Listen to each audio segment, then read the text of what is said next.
line replacement and manhole rehabilitation. That's the work that's currently taking place in the town of Christiansted. All of the sewer lines are going to be replaced in Christiansted except for Company Street. Company Street is the main street that leaves out of Christiansted, and that sewer line was replaced in 2016.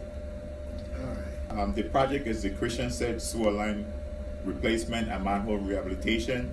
The project started on May 15th, and the starting location, if you look at the diagram on page 1, the starting location is Queen and Church Street intersection, and going west towards Queen and Queen Cross Street. Okay. Right. So and that's where the project started, and each of the manholes them a designated number. It starts from manhole number 18, and from manhole number 18 to number 17, and also to number 16. So that's the first section that we started. And in terms of different equipment, what you see in front of us, and Doug, I'll let you go ahead and interact and tell them the equipment that are in figure 1 and 2, the equipment at site. Well, I make it larger for them to see here, so they can see everything and read it and everything else. But folks, you see they got the roller there to flatten down everything after they done dig it up and fill it back in, and you see them at work there smoothing over the gravel into the ground so that when time comes for paving, and it's not going to pave and then sink it. All right, they're packing it in right. This is fantastic because we have a challenge from both sides. We know we have to do the water pipes and dig up and put in the new water pipes in Christiansted.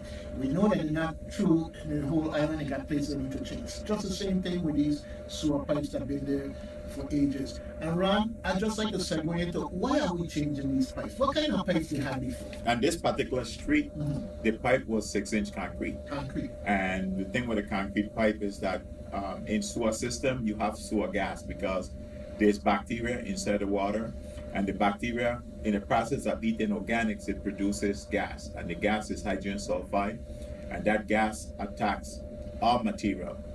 And with the concrete, after a while, it attacks the concrete pipe to the point the concrete pipe becomes very porous, and after a while, it develops a hole, and once it develops a hole, dirt gets into the line, and the next thing you know, you end up having a line that's clogged. And then once that line is clogged, the homes and the business are tied to the main sewer line eventually can't flush the bathrooms because the water cannot flow. All right. So folks, understand. I know you don't like the digging up and this and that and the other, but hey, I think you prefer the digging up than the problem that will come if they don't do the digging. So if you go to page 2, which is we're talking about the equipment on site, you see picture number 3, you have the mini excavator. Yep. And that is the actual machine that's actually doing the excavation, that's digging up the dirt. And what you're seeing in that picture is the concrete pipe, the concrete pipes that are there before they pick them up. In picture number 5, once you're gonna put in the new pipes, there's something that you want to establish, which is known as a slope, because you want the pipe to have an angle so that the water can flow. And to do that, you use equipment known as a transit.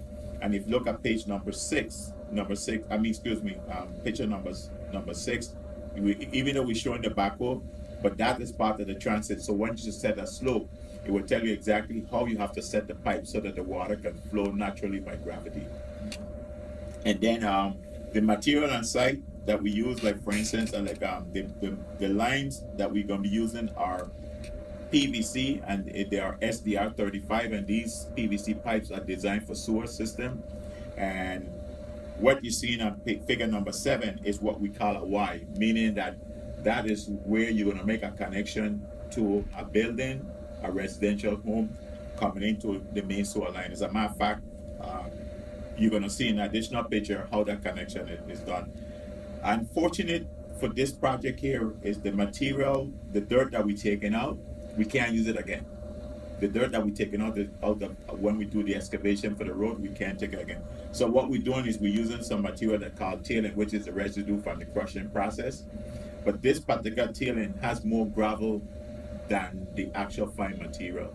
So what is happening right now is that when you go up the same street we're talking about, if I'm Captain Weeks and going up on Queen Street and you're passing Church Street, and before you get to Queen Cross Street, the gravel start to loose up. So what happened right now, as the cars are going up, they're starting to skid and everything like that. So what it means now is that we're gonna have to start repaving earlier than later.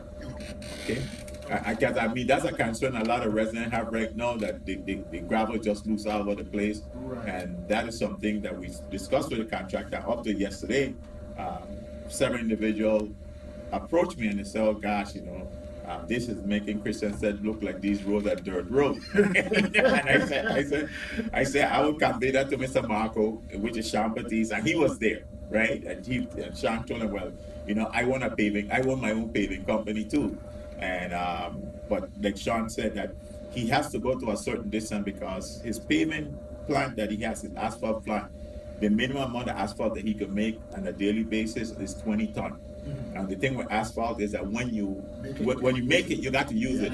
If you don't use it, it gets hot and you can't use it again. So he has to actually determine how much asphalt he could put down in Christiansted. But that is something that hopefully we're going to be doing pretty soon. As you turn to page number 3 is showing some of the materials that are used on site. Like for instance, when you want to join pipes, they use what is known as a Fernco rubber coupling. There are two sizes. One is 4-inch and one is 8-inch. And then for the connections to buildings and home, we're using schedule PVC schedule 40, which is picture number 12. And when you go into a manhole, you actually have to cut out the manhole to run a new pipe. And to do that, to seal the manhole again, we use hydraulic cement, which is picture number 13.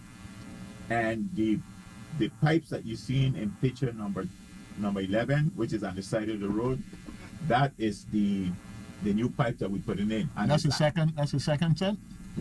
That's on page 3. On the same first one? Yeah, it's actually, if you look at picture number 11, you see the PVC pipe, which is in blue, is on the side. It's the side of the. Okay. So the PVC pipe is what we call. It actually has a bell and a socket. So when you join them together, they actually lock into place.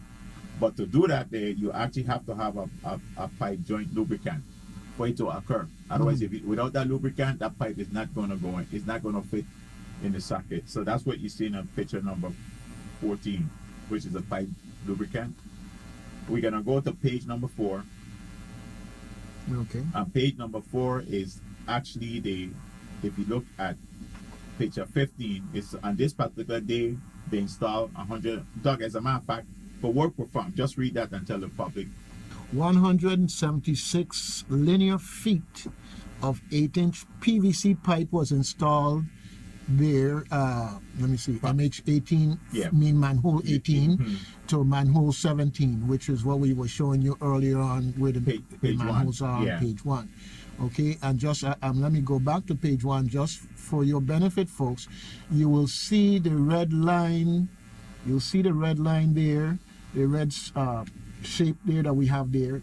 That's showing you MH18 in a little white box, and MH17 showing you from point to point, manhole to manhole, what he's talking about. Exactly. Okay, so let me now go back to where we were Page here. number 4. Right. Okay, so what you're seeing right now on picture number 18 is that you're seeing the actual new PVC pipe that's in what we refer to as a trench, the excavated trench. Okay. And if you look at the same picture on your left-hand side, you're going to see the concrete pipe that we took out, which is actually saying 6-inch concrete pipe, which is circling red. Right. That's the condition of the pipeline that was removed. Okay. Like I mentioned, that you have to be able to connect either the residential homes or building to the main sewer line. So what you see now in picture number 16 and number 17, those are what we refer to as the laterals. The laterals are the connection that allows the wastewater or the sewage to come from buildings and residential home into the main sewer line. And those are the connections. When we turn to page number 5, Okay. So when you look at picture number 18, you're seeing the laterals 1 and 2. So those are the installation that's coming from the building that's located between manhole, the two manhole that we discussed, which is manhole between manhole 18 and 17.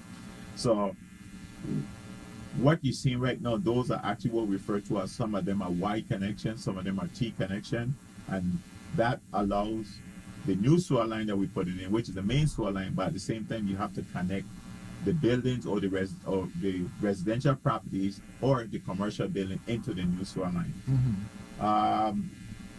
What I'd like you to do, can you read the observation, and so that the public will get an idea of the condition of the pipe? Right. Okay. Well, folks, right now on your screen, you're seeing it says observation. The existing sewer pipe that was removed was 6-inch concrete. The conditions of the pipe, as you could see right there in front of you, it's bad. Yeah. Like it was just an accident waiting to happen. Yeah. So it's great. You see the picture at the bottom there. You see the evidence of the hole. Just so you said, the gas over time. Yeah. And the hole is there. Dirt going in to clog it up. And so this is very timely what's going on. And what normally happens is that once you get a hole, something what happens is that dirt gets in and the water keep moving the dirt, and then sometimes the clog is actually further from the hole, and eventually all the water starts coming up through the ground, and then you end up with what we call a sinkhole. Right. And that has happened. As a matter of fact, if anyone in the last 2 months, if you actually drove down on what they call Golden Rock Road after you pass the district court, the same road that will take you down to where Breezes is, where we'll call Breezes. Right. We had a sinkhole that actually occurred there. One of the residential, the owners for lot 150, which is right across from that intersection after you pass I think it's the Nazarene Church. Yes. One Saturday she came out and she saw a little hole. And then within a half an hour, it started getting bigger, and then she heard plop, plop, plop. So she wanted to know what's going on. So cars were actually going into the sinkhole. And eventually, within an hour, the sinkhole just got bigger. And the same concrete pipe, and what was happening is the water could not flow anymore. And it just started going up the ground. And the thing with the water is that once it starts coming up to the pipe, for some reason, it don't go down in the ground. It always works its way up to the top. And then as it works its way, it keeps moving the dirt, and then you create a void, and then you create a sinkhole. So that is actually the work that was done on May 15th when we started the project. Okay. So what we're going to do, Doug, is that we're going to go to give them an update of what happened when we act with the project as of last week, Friday, which was June 16th. So you could go to that document. All right. Let me bring up that other document so we can get set on that. Yeah, well, this is great, and what you're doing here is what I call proof of process, okay? Proof of process. Mm-hmm.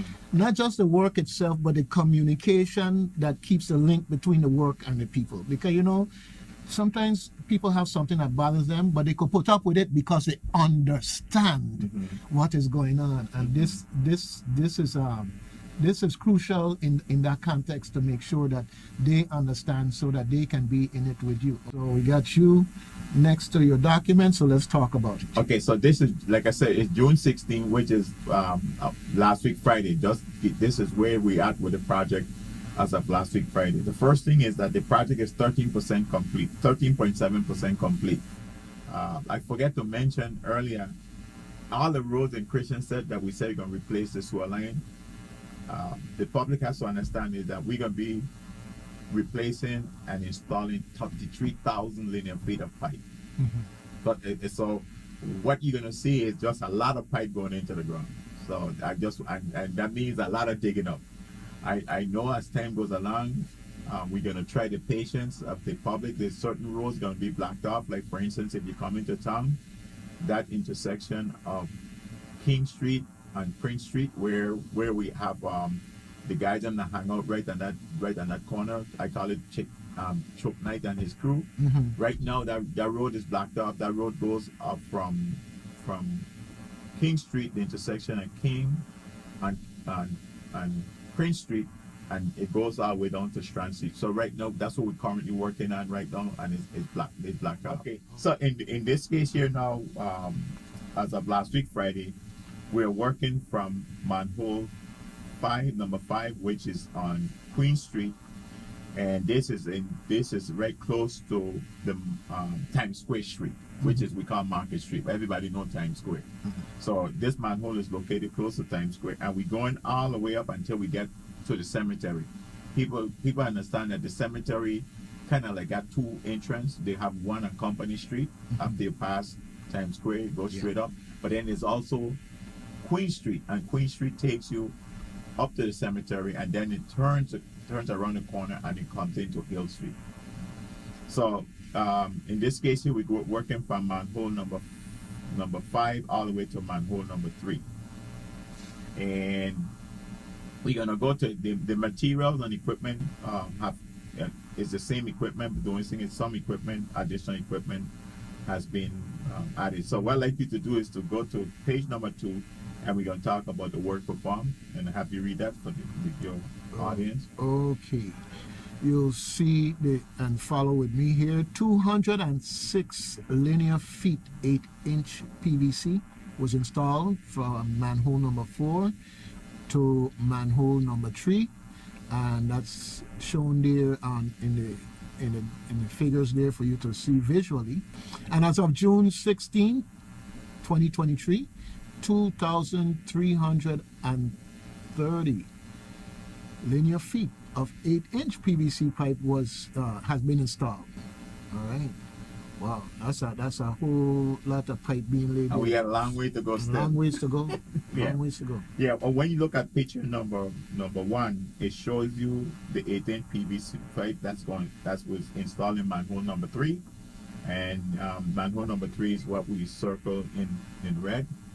And then at the same time, we show you the manhole number 3 after we went ahead and backfilled the trench. The pipe is installed, the trench has been backfilled and compacted, and this is what you see in picture number 2.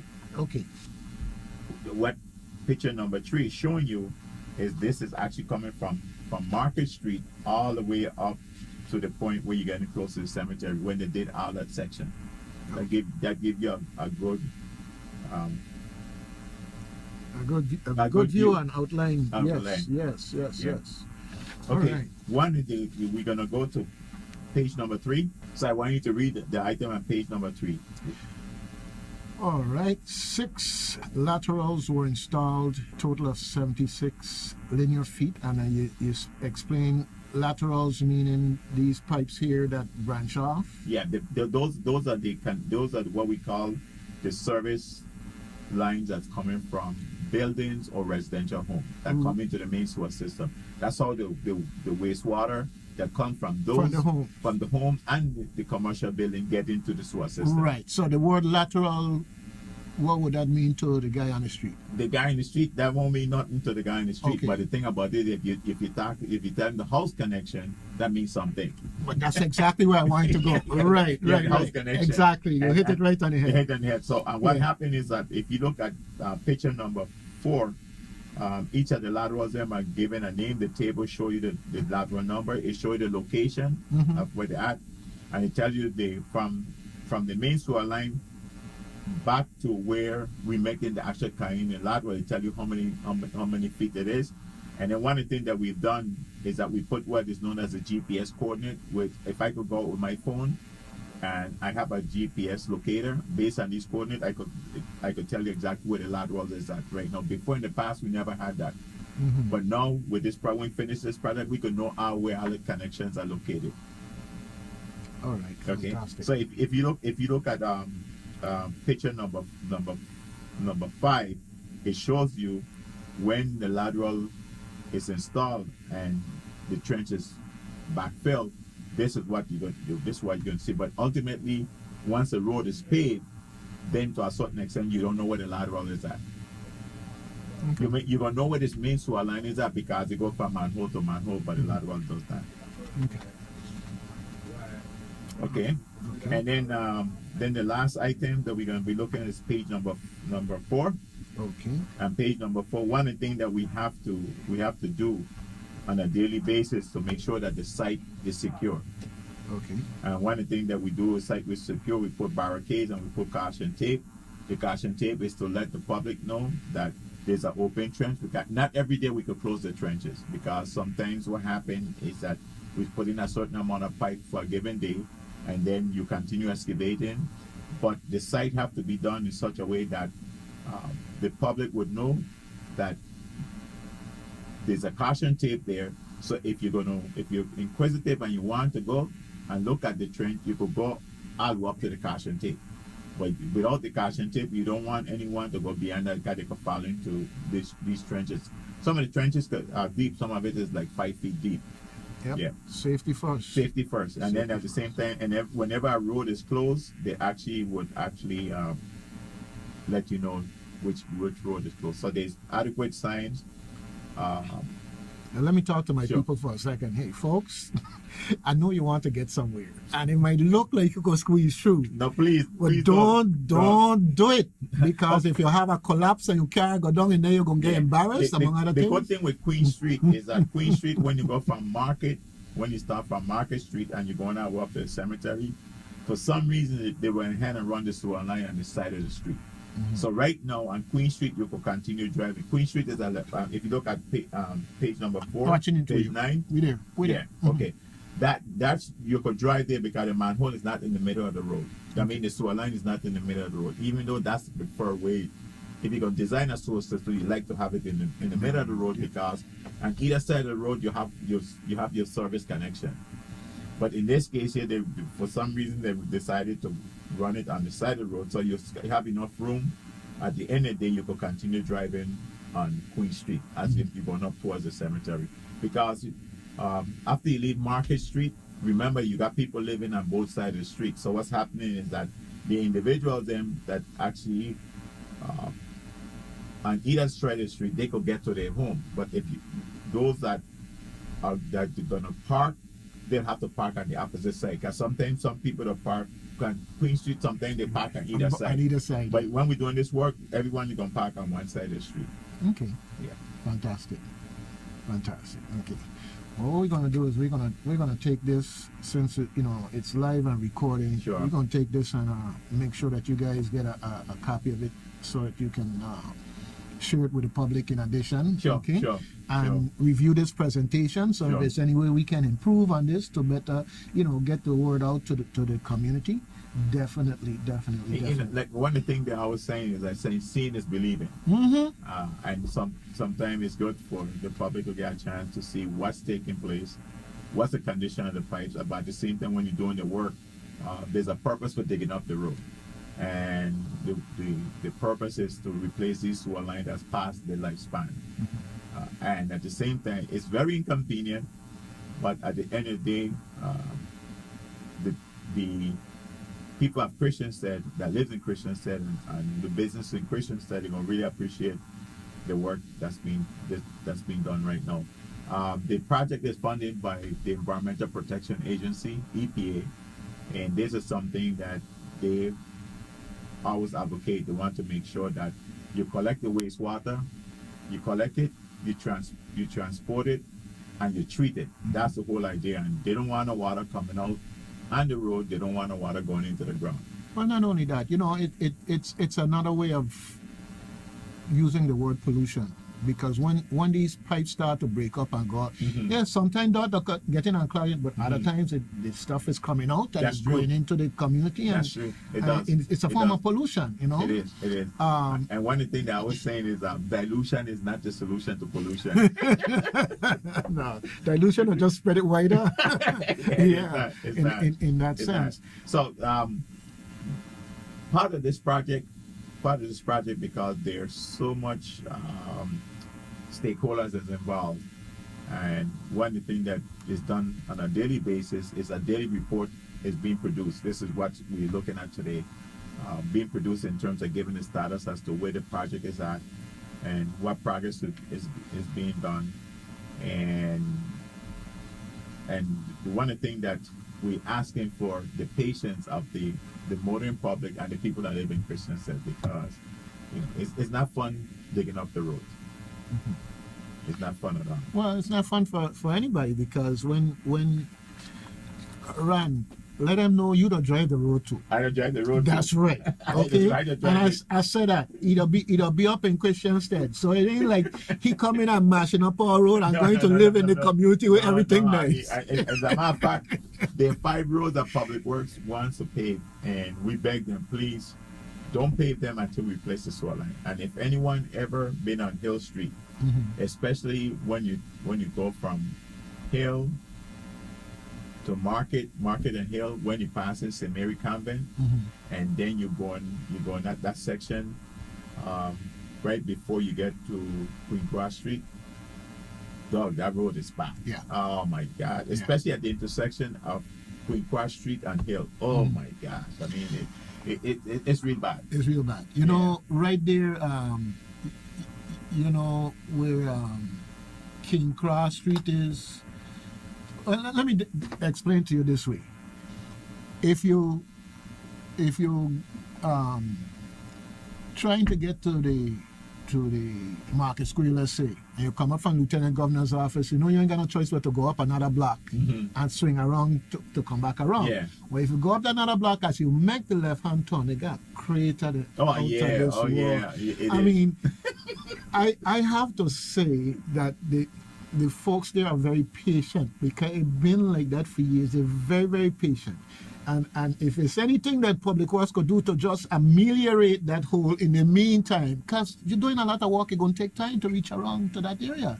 If they could do something to ameliorate that in a you know, for a minute, because it's such a commonly used thoroughfare to come around there. The other thing that you're talking the street after you actually pass in the VIWMA building, right on the corner. Yeah, right on the corner there. Then you go up, the church is actually on your right hand side. Your right hand side, and then you make a left hand turn because you want to come around. Come again. around to the market. Yeah, right on that corner there. Right there. Oh, right. Yeah. Yes, that's bad. Yeah. Especially if you're driving there at night, you gotta be careful. Yes. You know, I'm hoping at some point in time to walk that area with somebody from Public Works. Can you know the bridge at the bottom? Yeah, I know the bridge. Yeah. The bridge, when it was designed originally, you have some holes at the side so water would run off. But then in the new world, we come with pavement and we pave it in. And what we've done is we fill in the bridge so it now becomes like a trough for water. And you know, the water seeps into the pavement. And so now you have potholes because they're going to give. Yeah, yeah. And somehow or the other, when they do it over next time, they need to set it so that you know, if you take let's say a steel pipe, I use that for an example, well, any kind of pipe, and you cut it in half, and you put it to the side with holes, so that in essence, the water from the road would have a way out one way or the other, either from on top or on the sides in, you know, to get through those holes. That bridge would last a whole lot longer without those potholes. But it's that kind of thing that Public Works, Waste Management, you guys got so much on your plate. Okay, I understand that. So I'm saying someday, hopefully, I could do a little 5-minute walk with somebody and show them this and say, you know, if we could put in this drainage and these places, next time you do this, you won't have to come back for 10, 15 years because they only mashing up because they're holding the water. There's one thing I'd like to also mention, that the reason why we started the work on Queen Street is because WAPA Electrical is going to come and put Queen Street electricity underground. So Queen Street, they're going to be dig up again. Once we finish with Queen Street, WAPA is coming to do that. And the reason why we decided that we wanted to go first is because WAPA underground electrical lines, they encase in well, the conduit where the wires are running is encased in concrete, and the concrete is normally like 2 feet in depth, 2 feet thick, because it has to be protected.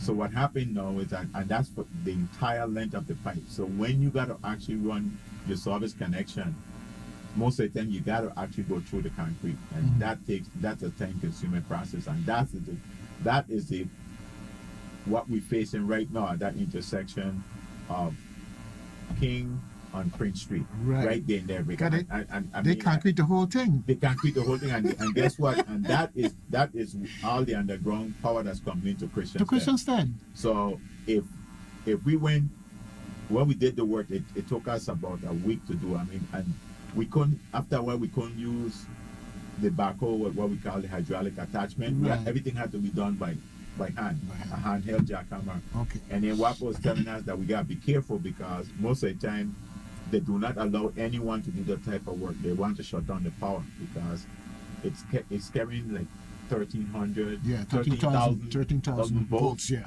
And they're saying that, and that stuff can come true. If you compromise that conduit and you get to the wire, to the cable, that's it. Somebody could be fried. That's it. So most of the time, what WAPA does is that they like the power to be shut down. We explain to WAPA that work is going to be like from 7:30 in the morning. Mm-hmm. It could run as 5, it could run as 6. That's a long time to have Christiansted without power. Without power. Let me ask you a question. Sure. Is there a standard protocol how waste management and public works and WAPA and VIA, is there a protocol that you guys get together and discuss these projects so that we know what's possible? Yeah, as a matter of fact, we had what we refer to as a project kickoff, and typically we get all of the entities that have underground utilities involved. As a matter of fact, the same area I was talking about, which is King and Prince Street, that intersection there, from Prince Street, from King Street going over to Strand Street and Prince Street, VIA has underground fiber optic that was installed many years ago. I think they were installed before himself, Hurricane Marilyn.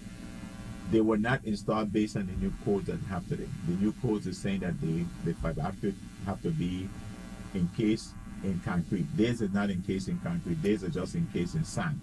So what happened when we started doing the work, we had to contact VIA and say, hey, can you mark the road to tell us exactly where your cables are? Because with VIGN, they own this in concrete. So once it's in concrete, we don't have any problem, because once we start excavating, we're going to touch the concrete, and the concrete going to tell us that there's underground communication.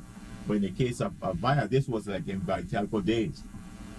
They didn't do that, so they had to come out and mark it. So when we're doing the work in the area, we know exactly where they're at, and we just have to be extremely careful when we're doing the digging. Okay, all right. Well, that's good, because in the process also, I'm sure that they're looking forward to say, well, if you guys doing this now, then we need to do this now, because once the concrete gets in there for WAPA, for instance, as you run into that issue there, yeah, man, it takes up a lot of time. So it definitely means that if you can run some conduit and cap it off at both ends, so later on when you need to, actually, if you actually travel on Company and Prince Street, right by the St. Joseph Catholic Church, right that area, VIGN has their underground dug bank. They have a lot of spare dug banks right now. Unfortunately, when we were doing the work in that area, we actually went ahead and damaged a lot of it. So right now that area is blacked out. Those conduits are going to have to be repaired. Redone. They have to be redone. Yeah. Okay. Yeah. Ron, I enjoy having you here, because I enjoy having this down-to-earth discussion about things that touch people's lives in a way that, yes, there's going to be some inconvenience, but you could see where we're going.